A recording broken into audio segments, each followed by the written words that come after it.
Thousands of migrants storming through a blockade of Mexican security forces. Some carrying pro-Biden banners as the caravan sets their sights on entering the southern border. Here with reaction is Texas Congressman Pat Fallon. Pat, thanks for being with us this morning.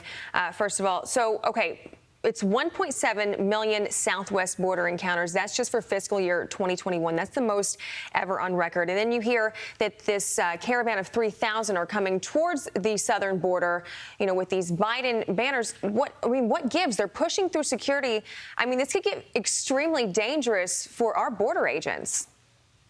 No, Ashley and Todd, thanks for having me on. There's no doubt. This is not a crisis, what's happening on the southern border. It is a catastrophe.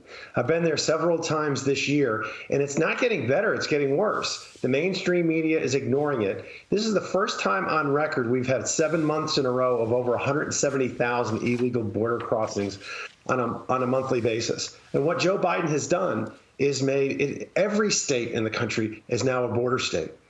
I get the sense that these migrants are acting like they are somewhat entitled to come to the U.S. How responsible is Joe Biden for creating that sense of entitlement?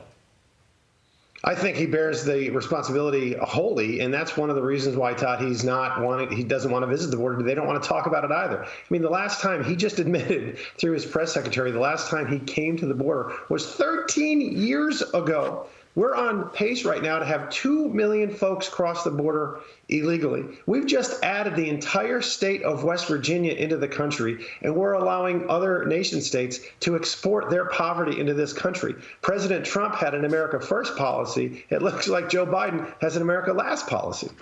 Right. And Congressman, we've also heard about, the drug cartels and those people breaching the border.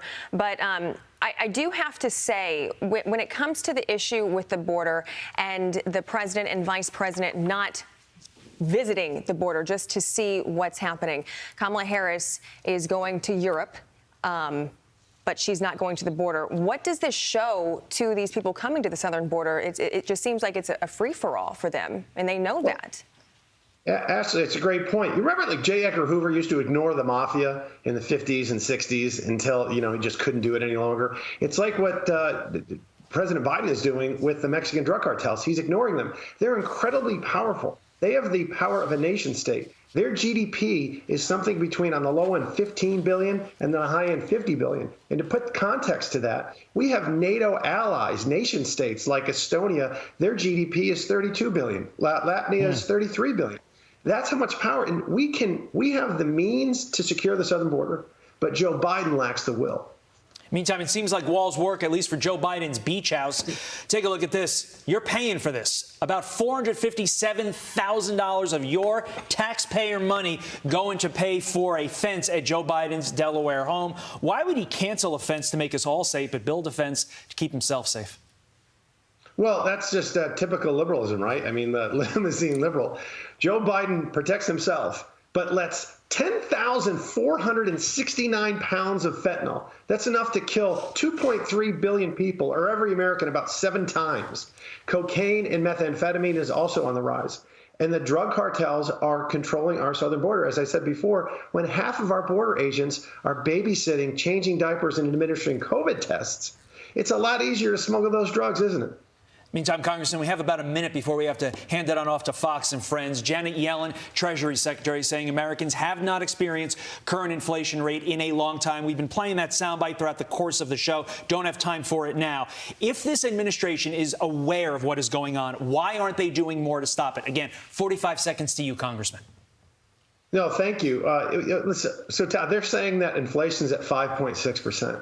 Really, fuel's up 42%.